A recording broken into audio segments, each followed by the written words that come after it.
안녕하십니까. 포커스인 문철준입니다. 정부의 핵심 국정과제 중 하나인 도시재생 뉴딜 사업이 시작되면서 우리나라도 본격적인 도시재생 시대에 접어들었습니다. 경남에서도 올해 8곳이 도시재생 뉴딜 사업 공모에 선정되면서 국비 842억 원을 확보했는데요. 오늘은 관련 전문가들과 함께 도시재생 사업이 얼마나 제대로 추진되고 있는지 짚어보고 앞으로 나갈 방향에 대해서 이야기 나눠보겠습니다.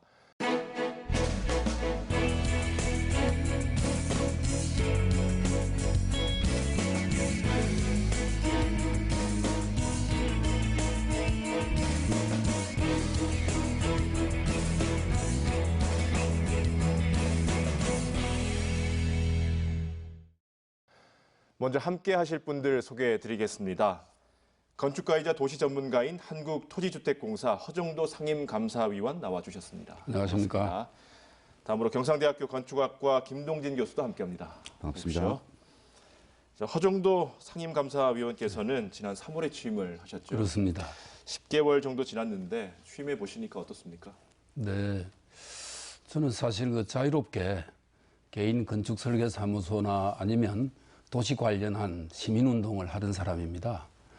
공직을 맡기는 이게 내 인생의 처음인데 역시 공직인 만큼 어깨가 무겁고 또 새로운 사실도 많이 알게 돼서 보람 있게 일을 잘 추진하고 있습니다. 네, 상임감사위원 어떤 일을 하는 직책인가요? 한국토지주택공사라는 게 아주 거대한 공조직 아니겠습니까? 그 조직과 또 그 조직 구성원들의 업무가 규정대로 잘 시행되고 있는지를 조사하거나 점검 혹은 또 확인하고 검증하는 그런 일들을 하고 있습니다. 그리고 그 결과가 좀 불만족스러우면 시정을 권고하고 또 잘못을 지적하는 그런 일들을 하고 있습니다. 네.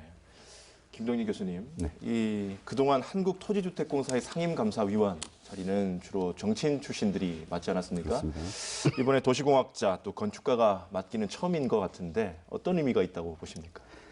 예, 오늘 우리가 얘기하고자 하는 현 정부의 현 시대의 재생을 통한 도시의 발전은 안으로부터 시작해야 합니다. 위에서 바라보고 선을 그어버리는 그런 어떤 전면 개발과는 아주 다른 방향이 되겠죠. 우리 허정도 간사님은 오랫동안 마산, 창동, 지금의 하포구가 되겠습니다. 그래서 건축 설계를 하셨고 또한 YMCA 이사장 등을 역임하면서 많은 시민운동을 해오셨습니다. 이후 이제 또한 계속 이제 창원대학교에서 강의를 해오시면서 우리 지역의 도시 건축 사회에 많은 기여를 하고 계십니다. 또 반대로 토지주택공사의 입장에 있어서는 공사가 발주를 하는 여러 이런 프로젝트들의 주체가 건축가일 것이므로 외부에서 협력하는 대상이었습니다. 이런 이제 새로운 협력과 상생의 패러다임에 적합한 인사라고 저는 생각합니다. 네. 허정도 상임감사위원께서는 얼마 전에 도시의 얼굴들이라는 책도 출간하셨습니다. 그렇습니다.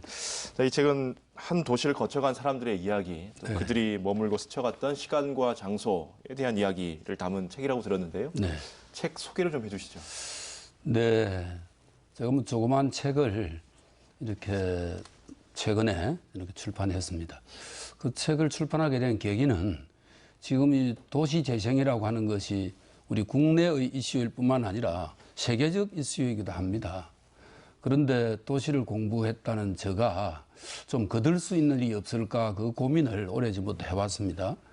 그런데 도시재생에서 가장 중요하게 생각하는 것이 문화적 도시재생입니다. 그런데 그 문화적 도시재생에는 그 도시에 쌓여있는 여러 스토리들이 주요한 컨텐츠가 됩니다.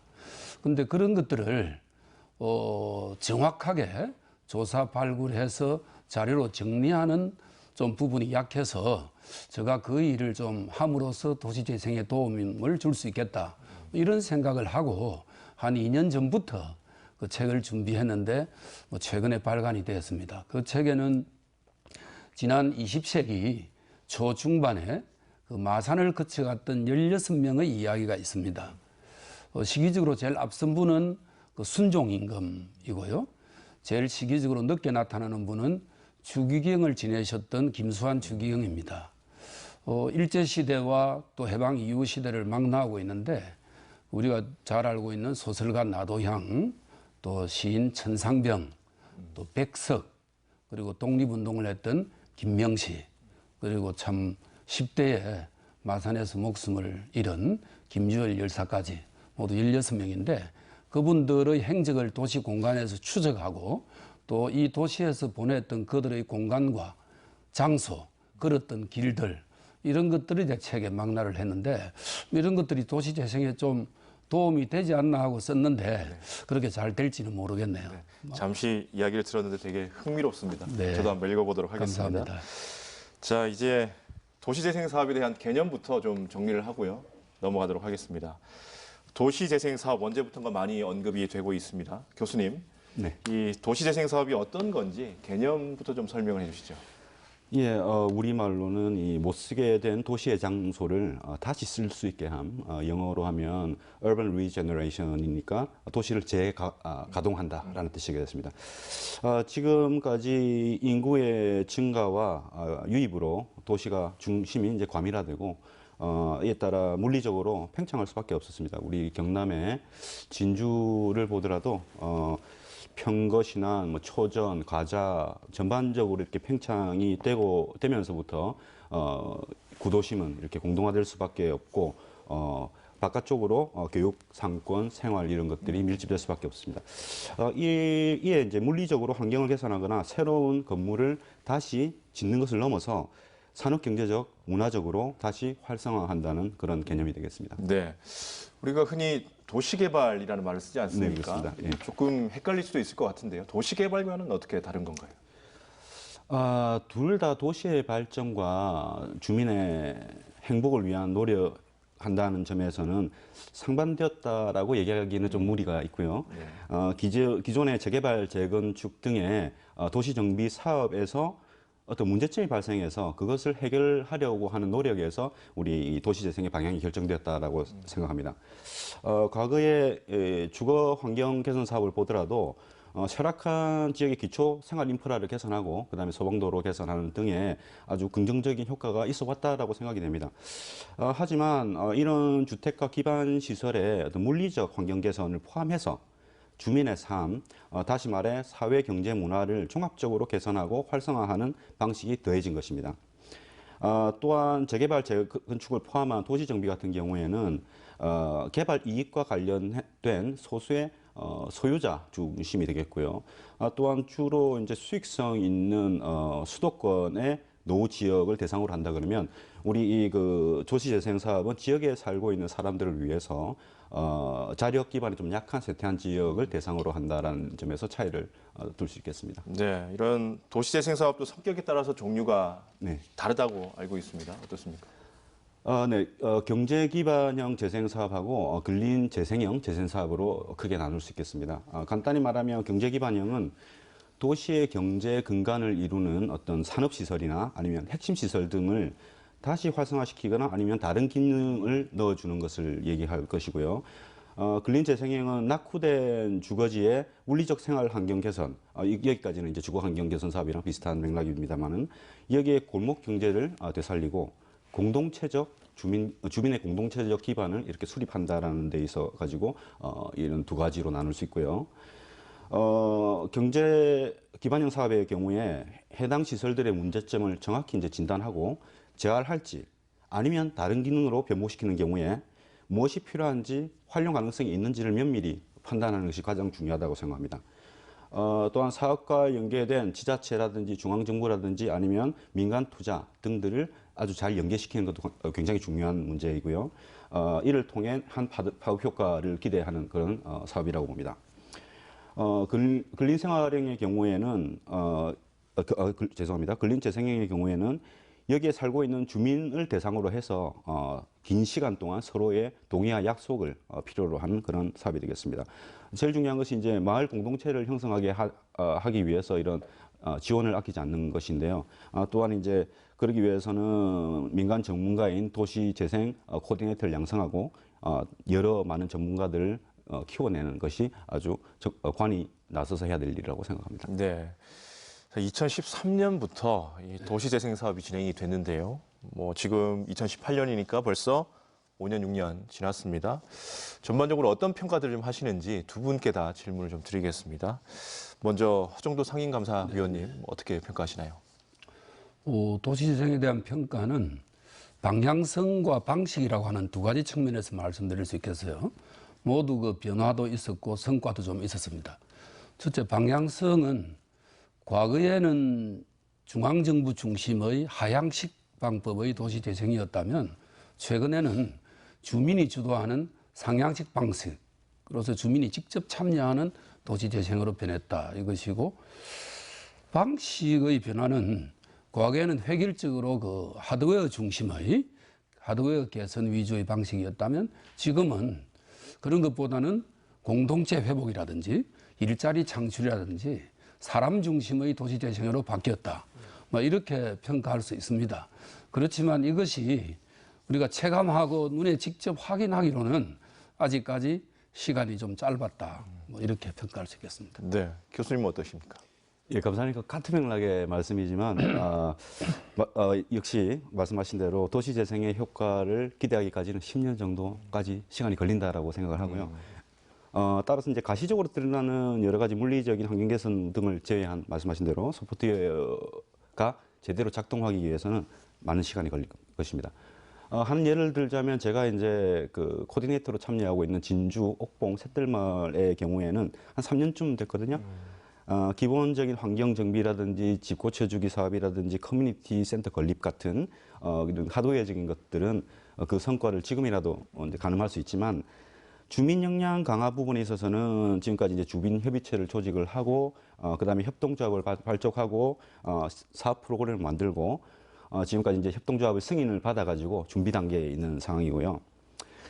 사실 이제 이렇게 3년간의 많은 노력과 어려움과 이런 갈등도 많았지만, 사실 이제 집수리 사업단위에 눈에 띄는 것은 없습니다만 이제 지금부터가 시작이 되겠습니다. 그러니까 4년부터 이제 시작을 하는 겁니다.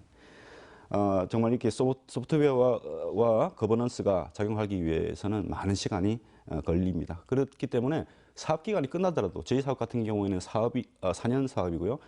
올해 말에 끝나는데 그게 끝나더라도 아직 할 일이 많습니다. 그래서 계속 지원이 계속되는 것이 굉장히 중요하다고 생각합니다. 네, 아직은 좀 시간이 부족하다 이런 말씀을 두 분 다 하셨는데, 기존의 도시재생 사업이 뭐 아직 성과를 평가하기는 좀 이르지만 그래도 뭔가 결과가 나오지 않았던 부분들, 뭐 어떤 이유라고 보시는지요? 두 분께 다 질문 좀 드리겠습니다. 네, 이 도시재생은 주민이 주도해서 장기간에 걸쳐서 이루어지는 일이기 때문에 성과가 짧은 시간에 가시적 성과가 나지는 않습니다.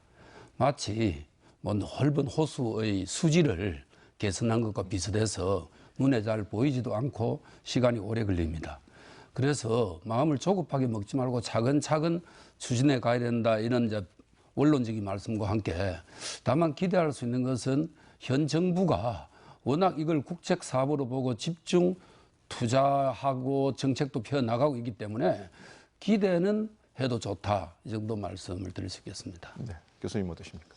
저는 이제 제 경험을 조금 넣어서 말씀드리자면, 첫 번째 이제 사업 구상 단계에서 좀 시간이 굉장히 제한되어 있습니다. 사업 구상이면 처음에 이제 사업 계획서를 만들고 거기 이제 그다음에 과업 지시서를 내고 그다음에 그 해당 업체하고 이렇게 조율을 해가는 그런 시간들이 한두 달 짧은 시간 내에 과업의 방향이 어느 정도 결정이 돼 버리는 거예요.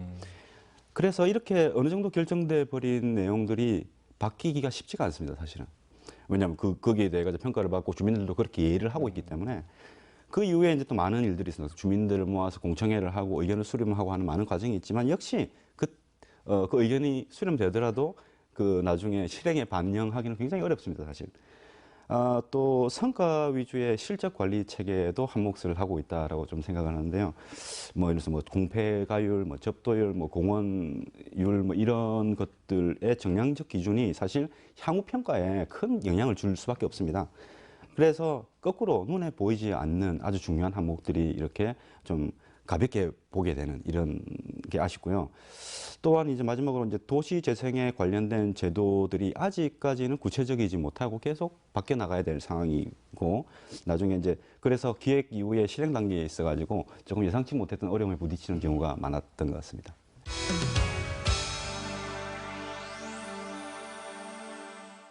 건축가이자 도시 전문가인 한국토지주택공사 허정도 상임감사위원과 경상대학교 건축학과 김동진 교수와 함께 도시재생 사업에 대해서 이야기 나눠보고 있습니다. 자, 앞에서 도시재생 사업 개념에 대해서 이야기를 나눠봤는데요. 이번에는 문재인 정부의 도시재생 뉴딜 사업에 대해서 이야기해보겠습니다. 도시재생 뉴딜 사업 5년 동안 무려 50조 원이 투자되는 대형 국책 사업입니다. 자, 허정도 상임위원님, 이 도시재생 뉴딜 사업의 전반적인 내용 한번 소개를 해주시죠. 네, 뭐 모든 말씀을 드릴 수 없고 아주 간단한 골격 하나 말씀드리겠습니다. 제가 참 모두 듣기 불편한 진실 하나를 말씀드리겠는데, 우리 국토연구원에서 발표한 자료에 의하면 향후 30년 이내에 우리나라 시군구가 37%, 그리고 읍면동은 40%가 소멸될 것이다. 이런 발표를 한 적이 있습니다. 정말 참담한 발표죠. 정부가 도시재생에 이렇게 관심을 가지고 올인하는 것은 바로 이러한 백데이터가 있기 때문에 그렇습니다. 이런 것들은 이제 정부가 국가적 문제로 인식하고 총력을 다해서 이제 소멸될 도시들을 막는 것이죠. 그래서 지난해 정부가 그 명칭을 도시재생 뉴딜이라고 하는 이름으로 발표를 하면서 매년 100여 장소를 선정하고 공적 재원을 10조 원씩 투자해서 5년에 걸쳐서 그 사업을 하겠다, 이렇게 발표를 한 것입니다. 그래서 이제 그 일환으로 지난해는 집권 첫 해이기 때문에 전국에 68개소, 그리고 올해는 100개소에서 한 곳 모자라는 99개 장소를 택해서 모두 167 도시를 도시재생의 장소로 선정했습니다. 그래서 내년부터 본격적으로 시행될 것으로 그렇게 알고 있습니다. 네, 기존에 해오던 도시재생 사업과 가장 차이점이라고 하면 뭐 어떤 부분이 있겠습니까? 네, 기존의 도시재생 사업은 지자체가 도시재생 사업을 하고 중앙정부는 아주 소극적으로 예산을 분배해서 재정적인 지원을 좀 하는데 그쳤습니다. 근데 지금부터는 정부가 직접 이렇게 투자를 한다는 점이 다르고, 사업의 규모에서도 과거 기존의 도시재생은 1년에 15개 정도씩 해서 예산은 1,500억 정도.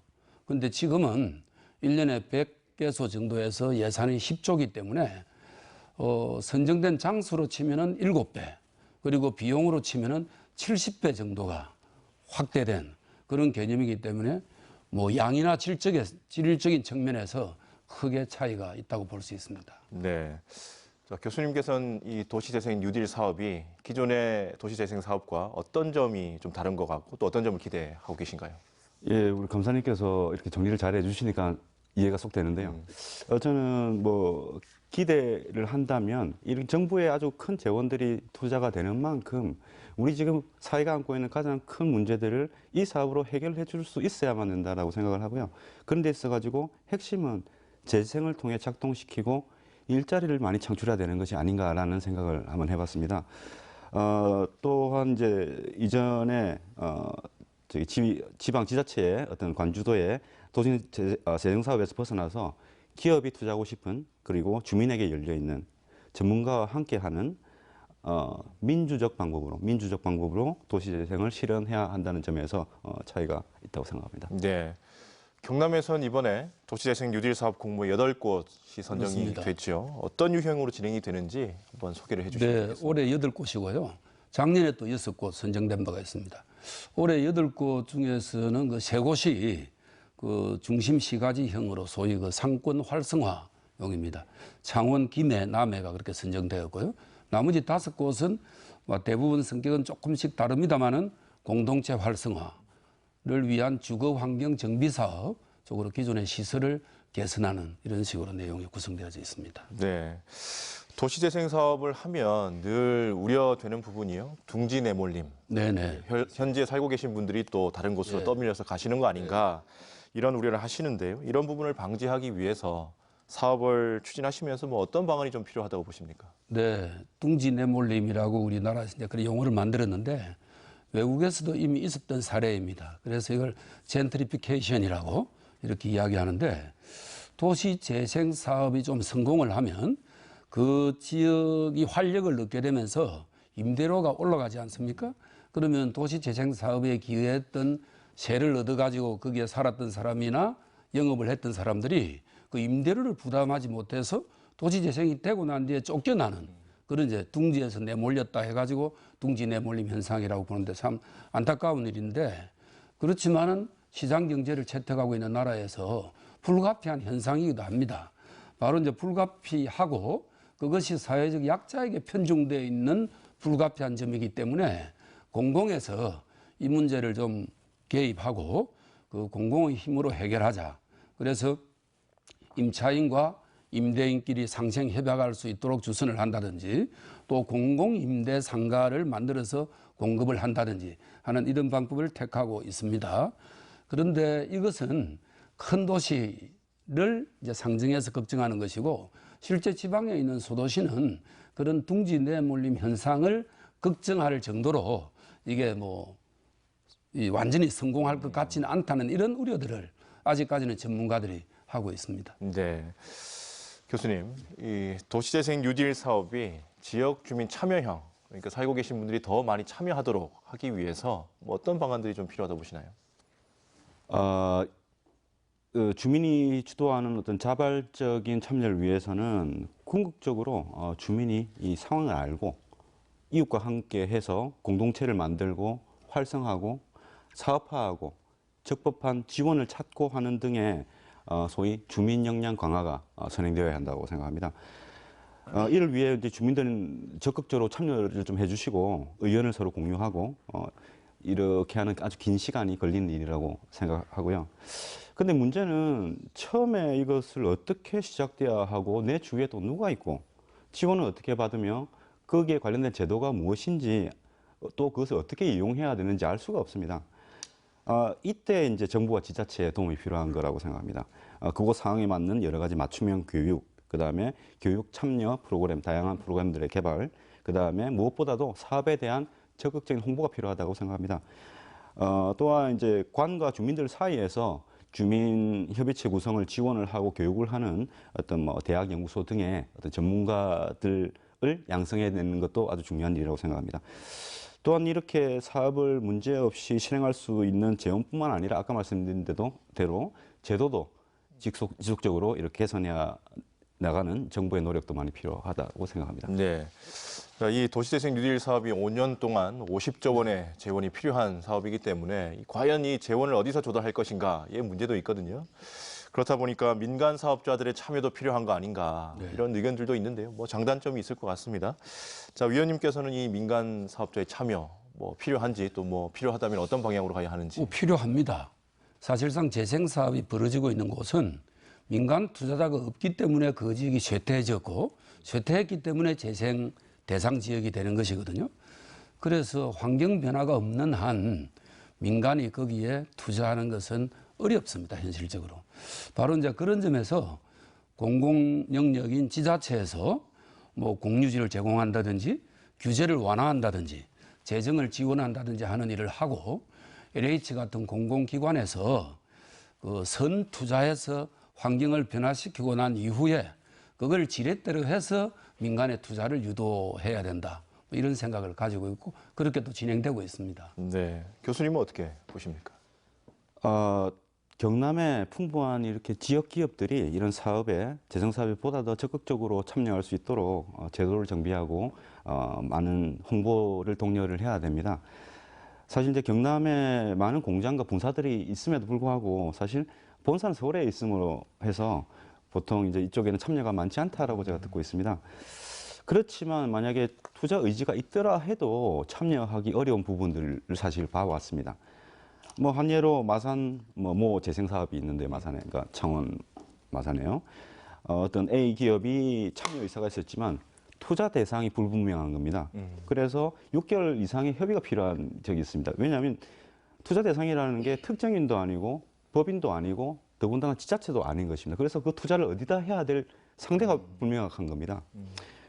그래서 지역개발 회사 같은 어떤 민간 재생 주체가 좀 명확해야 될 겁니다. 지금 사실 LH가 이런 이 역할을 맡고 있다라고 제가 알고 있고요. 그다음에 그 길을 뒷받침하는 합리적인 제도가 이런 문제를 훨씬 더 수월하게 만들 수 있지 않을까라는 기대를 봅니다. 네. 도시재생은 아무래도 우리나라보다는 해외 사례들이 아직은 많을 것 같은데요. 뭐 소개를 해주실 만한 해외 사례가 있다면 두 분 다 한 곳씩 좀 소개를 해주시면 좋겠습니다. 제가 먼저 할까요? 네네. 네. 아무래도 도시재생은 뭐 영국이 도시화가 제일 먼저 된 나라이기 때문에 그런지는 몰라도 많이 앞서 있죠. 뭐 작은 사례 하나 말씀드리면 런던에 있는 테이트 모던 미술관이라고 있습니다. 현대 미술관인데 원래 화력 발전소였어요.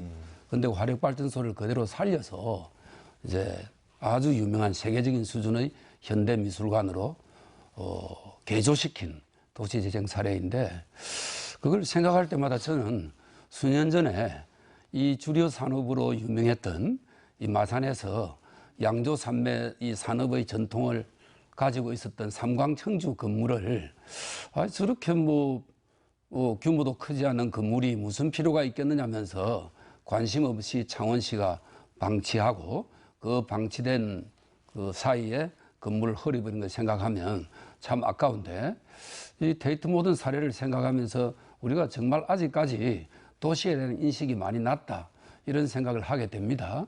그런데 더 중요한 것은 테이트 모던이 그렇게 재생을 시키고 그 안에 아주 영국의 국보급 미술품이 있다고 해서 더 중요한 것이 아니라 런던 시민들이 생활 속에서 그 공간을 제대로 활용하고 있다는 점을 더 눈여겨 좀 지켜볼 필요가 있다. 그래서 우리는 재생이라고 하는 재생시킨 공간은 있지만 그것이 시민들 실생활에 정말 닿아가느냐 하는 점은 다시 또 생각해 봐야 될 문제거든요. 그런 점에서 테이트 모던 미술관을 한 예로 설명드리고 싶습니다. 네. 교수님께서는 어느 곳을 이야기해 주시겠습니까? 우리 경제 기반형 모델에 비견할 수 있을 것 같은데요. 북스페인의 빌바오시에 있는 구겐하임 미술관을 중심으로 한 재생 사업을 들고 싶습니다. 아주 유명한 건물입니다. 세계적인 거장 건축가인 프랭크 게리의 작품으로 작품 자체도 훌륭합니다. 아주 할 말도 너무 많고요. 또한 도시 구조 자체를 물리적으로 어떻게 변화시켰는지도 상당히 중요합니다. 하지만 무엇보다도 이러한 랜드마크가 생기고 그것을 기반으로 문화예술이 부흥해서 쇠퇴한 옛 철광석 이런 관공업 도시를 새로운 산업구조로 개편했다는 것이 가장 중요한 핵심입니다. 이렇게 교육, 주거, 문화, 관광 등이 서로 맞물려서 선순환하면서 도시 안에 새로운 산업 생태계를 형성한 아주 좋은 예가 되겠습니다. 아까 감사님께서 테이트 모던 말씀하셨는데 또 거기와 맞물린 하나의 좋은 프로그램 예가 있습니다. 그걸 영 브리티시 아티스트라는 영국에서 진행하고 있는 프로그램인데요.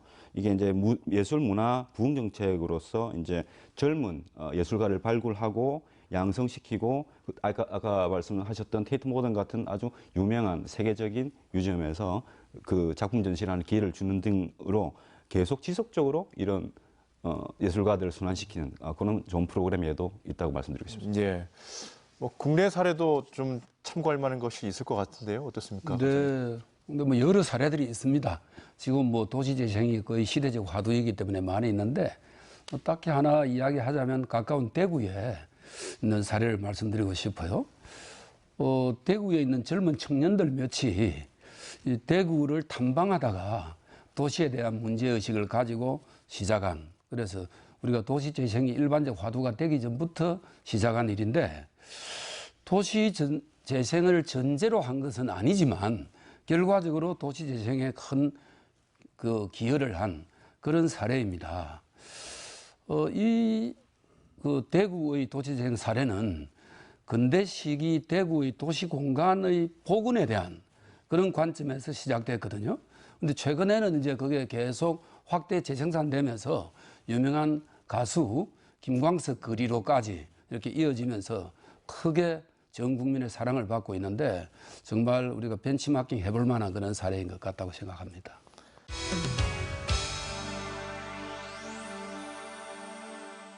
건축가이자 도시 전문가인 한국토지주택공사 허정도 상임감사위원과 경상대학교 건축학과 김동진 교수와 함께 도시재생 사업에 대해서 이야기 나눠보고 있습니다.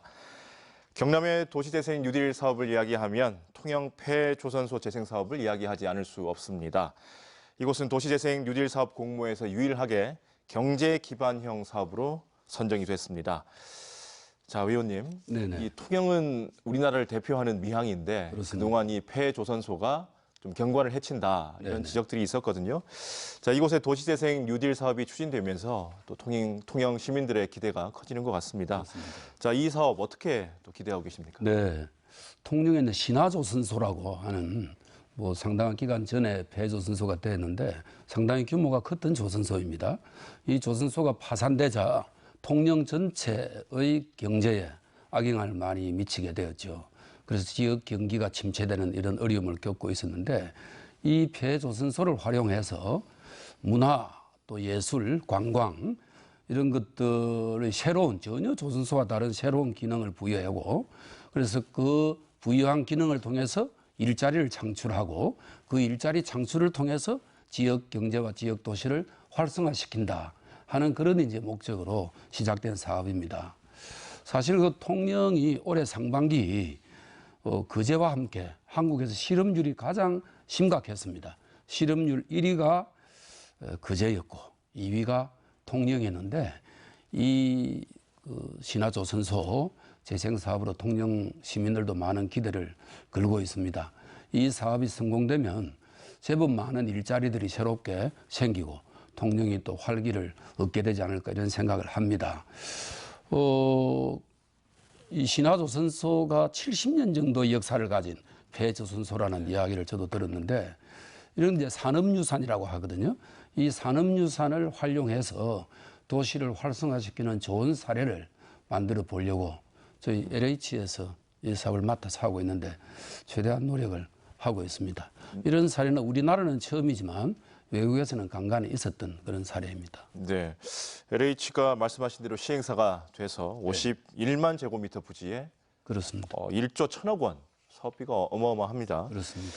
자, 이 마스터 플랜을 국제 공모로 또 선정을 하셨어요. 그렇습니다. 이 선정된 플랜이 뭐 어떤 내용을 담고 있는 건가요? 네, 올 4월에 시작해가지고 올 9월 10일 날 최종 선정이 되었는데, 뭐 국내인들이 많이 있고 외국은 그 독일의 그 디자인 업체가 관여를 하고 있습니다. 이 당선작은 그 통정의 그 삼도수군 통제행에 있었던 12공방을 이제 그 컨셉으로 한 내용을 담고 있습니다. 그래서 이 신화조선소 안에 이 부지 안에도 12개의 학교 프로젝트를 도입해서 그 주민들의 역량도 높이고 또 그 안에서 외부인을 끌어모으고 이래서 도시를 활성화시키는 방향을 제시했는데 이제 당선이 되었었죠. 이 폐조선소 안에는 기존의 그 도크, 배를 선박을 만 도크와 크레인이 남아 있는데 그런 것들은 최소한 그 형태를 그대로 보존해서 과거에 화려했던 조선업 전성 시대를 그 회상하면서 도시 재생을 시킬 수 있는 그런 방법들을 모색하고 있습니다. 네, 통영 폐조선소 재생 사업이 유일한 경제 기반형 사업으로 네네. 선정이 되면서 또 기대가 큰데요. 자, 이 사업을 하면서 우리가 벤치마킹 해볼 만한 해외 사례가 있을까요? 네, 해외 사례는 뭐 도시 재생이나 이런 것들을 공부하는 사람들에게는 널리 알려져 있습니다만은 뭐 스웨덴의 말메라고 하는 도시가 있는데 그곳에 그 세계적인 규모의 조선소가 있었는데 그 스웨덴 지역의 조선업 이렇게 쇠락으로 그 대형 골리앗 크레인을 우리 한국에 팔았습니다. 제 기억으로는 단돈 1달러에 그렇게 판 걸로 알고 있는데 그 말메 조선소를 재생을 시켜서 정말 첨단 신재생 에너지 또 IT 산업 단지로 재생시킨 사례가 있고요. 그다음에 스페인의 빌바오 조금 전에 김 교수님 말씀하셨던 지역이 있고 뭐 일본 요코하마에도 그런 사례가 있습니다. 아무래도 폐조선소 부지 재생, 네네. 이게 뭐 건설적인 측면의 과제도 있겠지만 지역 경제 시스템 그리고 경제 생태계를 복원하고 또 나아가서는 통영시 전체로 이 효과가 파급되는 뭐 이런 부분 이 사업이 진행되어야 할 것 같은데요. 자, 이 통영 폐조선소 재생 사업 어떤 방향으로 나아가야 할지 그 부분을 두 분께 다 뭐 여쭤보겠습니다. 네, 재생산업은 기존의 개발 사업과는 전혀 다르거든요. 예, 개발 사업은 모든 것을 없애고 다시 처음부터 새로운 것을 만드는 것인데 재생산업은 기존의 것을 유지하면서 새로운 생명력을 부어넣는 것 아니겠습니까? 그런 점에서 이게 하드웨어만 잘 만든다고 성공되는 것은 아닙니다. 여러 가지 프로그램을 개발해서 원래의 전통을 회상시킬 수 있는 장치를 만들면서 새로운 산업을 제공해야 되기 때문에 굉장히 어렵고 그래서 관리와 운영이 아주 중요하다는 이런 생각이 듭니다. 저 통영 재생사업 같은 경우에는 뭐 민자가 약 7천억 정도 투자되고 또 공공에서 4천억 정도 투자되는 1조 1천억 정도의 규모의 돈이 재정이 투자되는 대규모 사업입니다. 그래서 그러니만큼 통영 시민들의 의견을 더 많이 듣고 또 국내의 혹은 국외의 주요 전문가들의 의견이 더 많이 개진되도록 자유로운 상태에서 여러 논의를 하고 있는 중에 있고요. 또 많은 우리 그 지역 시민뿐만 아니라 뭐 전 국민이나 경남 도민들의 관심과 지원이 필요하다. 이런 말씀을 이 자리를 빌어서 좀 드리고 싶습니다. 네, 교수님은 어떻게 생각하십니까? 예, 검사님께서 이제 방법에 대해서 말씀을 잘 해주셨고요. 저는 이제 프로그램에 대해서 이제 말씀을 좀 드리고 싶은데, 통영이 14만 도시라고 알고 있습니다. 통영은 이제 수산업 등 이제 1차 산업이 강하지만, 그것이 사실 고도화되지는 아직 못했습니다. 아까 말씀하신 대로 2차 산업인 제조업은 소형 선박 제조, 수심이 얕아서 그렇다고 들은 거고요. 큰 산업인데 이렇게 이제 산하조선소가 폐업을 하면서 5천 명의 실직자가 생기고 뭐 아마 제조의 40% 정도가 없어져 버렸다라고 그렇게 얘기를 하더라고요. 그런데 이제 중요시되는 이제 관광 3차 산업 같은 경우에 실제로 콘도나 뭐 루지, 케이블카 같은 어떤 단편적인 아이템이 사실은 위주가 지금 되고 있습니다. 따라서 이제 뭐 당연한 얘기지만 1차 산업은 고도화시키고 2차 산업은 3차 산업과 더불어 가지고 어떤 다른 산업으로의 전환을 모색해야 되지 않을까라는 생각입니다. 지금 어떤 많은 아이디어가 좀 나오고 있다고 알고 있고요. 지금 얘기가 나오고 있는 고부가가치의 체류형 관광산업을 지금 이제 좋은 프로그램을 많이 구성하는 게 하나의 방법이 되지 않을까라고 생각합니다. 그래서 환경 친화적이고 고부가적인 산업이 되지 않을까라는 기대를 해봅니다. 네, 경상도가 얼마 전에 경남도시재생지원센터 문을 열었습니다. 그렇습니다. 자, 어떤 기대를 할 수 있겠습니까? 네, 거기에도 저희 LH가 참여를 하고 있는데요. 아무래도 행정기관에서 그런 기구를 만들었다는 것은 이제 본격적이고도 적극적으로 도시재생에 임하겠다는 신호로 볼 수 있기 때문에 뭐 일반 도민들이나 전문가들 사이에서도 그 기대가 굉장히 큽니다. 아무래도 도시를 이렇게 만지고 따듬고 하는 것은 관에서만 할 수 있는 일이거든요. 그런 측면에서 저는 상당한 업적을 남길 수도 있다. 뭐 이런 기대를 하고 있습니다. 구체적으로 뭐 어떤 활동을 하는 곳인가요? 지금은 시작 단계이기 때문에 가시적인 뭐 제시를 한 것은 없지만 저희 LH와 경남개발공사도 같이 하고 있는데 곧 가시적인 성과가 나올 것으로 기대하고 네. 있습니다.